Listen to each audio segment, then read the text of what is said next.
Voilà, gloire au Seigneur. Donc on va dire un petit mot sur le lieu dans lequel nous sommes. Donc on est à Sancheré. Sancheré, c'est un endroit qui est cité dans l'Écriture, dans la Bible. Donc on n'a pas beaucoup de mentions dans la parole de Dieu, on en a deux. Donc une mention qui se trouve dans les Actes des Apôtres, dans le chapitre 18 des livres des Actes des Apôtres, dans le verset 18 aussi. Les questions de Sancheré ici, et aussi dans Romains au chapitre 16, et le verset 1er, les questions de Sancheré. Alors Sancheré, c'est quoi? Alors en fait, Corinthe, il y avait deux ports. Il y en avait un à chaque extrémité. Il y avait le port de Sancheré, c'est celui que nous connaissons par rapport à l'Écriture, qui est cité deux fois. Et à l'opposé, il y avait le port de Léché. Mais ce port-là n'est pas mentionné dans l'Écriture. Tout à l'heure, on a été à l'isthme de Corinthe. Donc vous avez vu ce canal qui a été creusé. Je vais vous dire simplement un petit mot pour ceux qui n'étaient pas là et qui n'ont pas écouté. En fait, quand les gens débarquaient à Sancheré ici, Paul, lui, y a été, on va lire le texte dans la Bible. Quand les gens arrivaient ici en bateau et qui voulaient arriver l'autre côté de Corinthe, au port de Léché, eh bien avant il fallait faire tout le tour du Péloponnèse et il fallait faire 400 km de détour. Il fallait 10 jours de bateau, c'était énorme. Il y avait des vents, l'hiver ça devait être compliqué et tout cela. Et ce qui avait été fait, c'est qu'il avait été fait un chemin terrestre qu'on appelait le Diokos. Et le Diokos c'était un chemin où par terre on traversait tout ce qu'on appelle l'isthme de Corinthe. Alors les gens qui débarquaient ici à Sancheré avec le bateau, les hommes à dos ou sur des remorques prenaient toute la cargaison, et là on est à 13 km de Corinthe. Prenaient toute la cargaison, arrivaient jusqu'à Corinthe, traversaient l'isthme de Corinthe par le chemin qu'on appelait Diokos, qui signifie traverser. Et on allait jusqu'à l'autre côté, on refaisait encore 6 km, ce qui veut dire que d'ici il y avait au moins 18 km pour arriver à l'autre port. Et l'autre port, il y avait un bateau qui attendait, qui reprenait la cargaison pour continuer leur chemin. Imaginez-vous le trafic qu'il fallait faire. Et s'il y avait des petits bateaux, eh bien on les mettait sur une espèce de remorque et on les traînait jusqu'au port de Léché. C'était un travail colossal. On a fait ça pendant 7 siècles. Ça a été fait au 6e siècle avant Jésus-Christ. Pour donner une idée, le Diokos, le chemin avait été fait à l'époque de Daniel, pour donner une idée. Donc ça a été fait dans cette période-là. Il a été, pendant 700 ans, il a été utilisé. Au 1er siècle, Néron a eu une idée. Néron, c'est l'empereur qui a fait mourir l'apôtre Paul. Il l'a fait décapiter en 67 à Rome. Et c'est lui aussi qui a fait crucifier l'apôtre Pierre en 68 sur une croix en X, la tête en bas. Il a fait tuer les deux grands apôtres. Voici que cet homme est celui qui a eu une idée, c'est de faire donc le canal qu'on a vu. Mais le problème, c'est qu'il n'a pas réussi. Ce qu'il a fait, il est celui, l'histoire rapporte qu'il est venu et il a donné le premier coup de pelle avec une pelle en or. Il a appelé l'un de ses généraux qu'on appelait Vespasien. Vespasien est connu dans l'histoire parce que c'est lui qui était venu pour mater la révolte juive. Il est arrivé en 66 par la Galilée pour mater la révolte juive en Israël. Il est devenu empereur et son fils Titus, c'est lui qui a détruit le temple en 70. Vespasien, qui était un grand général, est celui qui a été chargé par Néron d'amener des esclaves ici à Corinthe pour creuser le canal. Et qu'est-ce qu'il a fait? Il a pris des esclaves, l'histoire rapporte, des esclaves juifs de la Galilée. Il a pris 6000 esclaves juifs. Et ils ont fait un peu comme on a fait pour le canal de Siloé en Israël. Ils ont pris deux équipes, ils en ont mis de chaque extrémité, une équipe de chaque extrémité de l'isthme de Corinthe, et ils ont commencé à creuser. Ils ont fait une traversée de 2 km, mais le canal il fait 6 km 400. Et là où c'est qu'on a été, on a une profondeur de 80 mètres et l'eau est profonde de 8 mètres avec une largeur de 25 mètres. Voici que donc le canal avait commencé, mais Néron s'est suicidé. Comme il a mis le feu à Rome, il a mis ça sur le dos des chrétiens.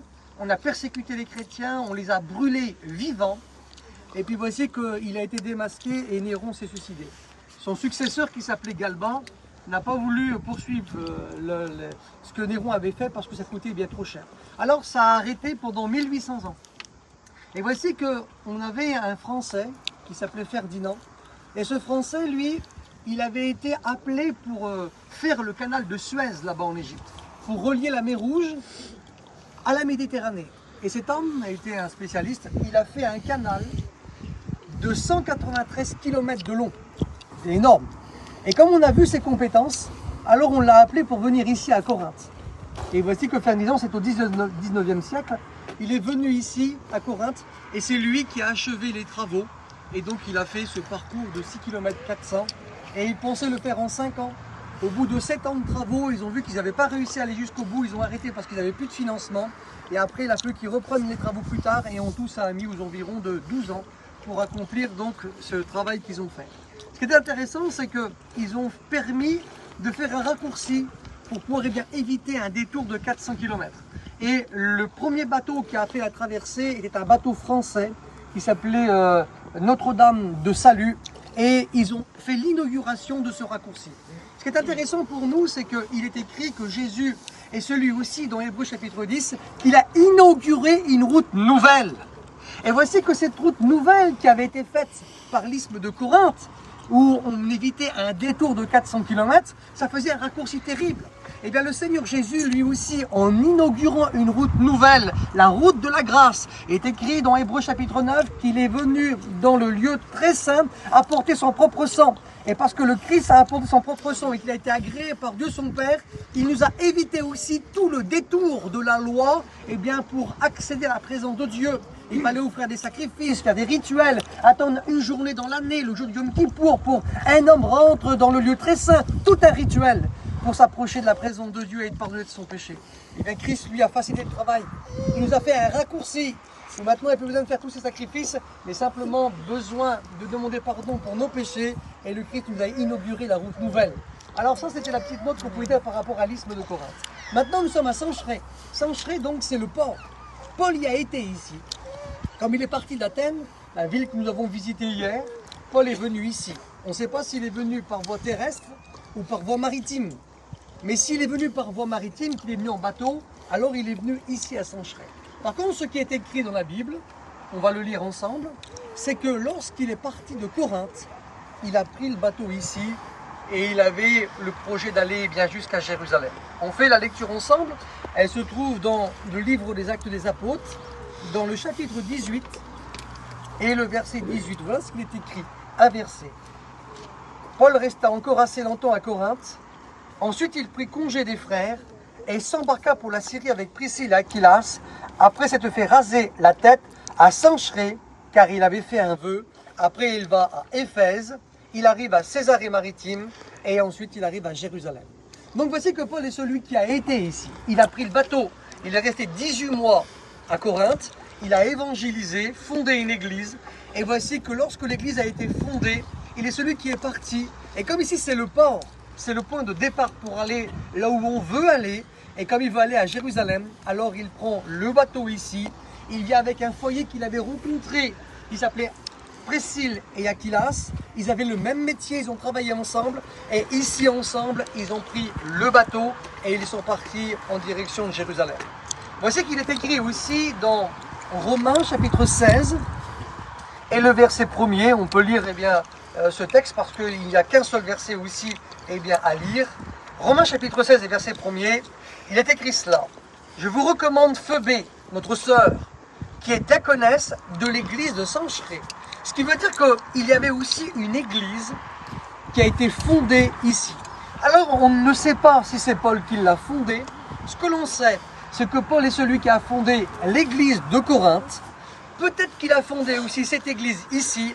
Si ce n'est pas lui, alors c'est les serviteurs de Dieu qu'il a établis à Corinthe qui ont fondé l'église ici. Mais ce qui est sûr, c'est qu'ici il y a eu une église, il y avait même une femme, on connaît son nom, Phoebé, et elle était diaconesse de cette église qui est ici. Donc pas beaucoup de textes qui parlent de Sancheré, mais c'est quand même écrit dans la Bible. Paul est venu ici, il a peut-être prêché ici, peut-être fondé l'église, on ne sait pas, mais en tout cas une église a été fondée et nous sommes là 2000 ans après eux, il ne reste plus de vestiges. Les vestiges que nous voyons ne datent pas du 1er siècle, mais datent du 4e siècle, donc ça n'a plus rien à voir. Mais l'endroit reste, et ce qu'il a vu, la mer que vous voyez, la mer Égée ici, c'est la même mer que les apôtres ont vue, que Aquilas et Priscille ont vu, que tous ceux qui ont été à Corinthe ont vu. C'est ce qu'on peut voir encore nous 2000 ans plus tard, et que Dieu vous bénisse. Amen.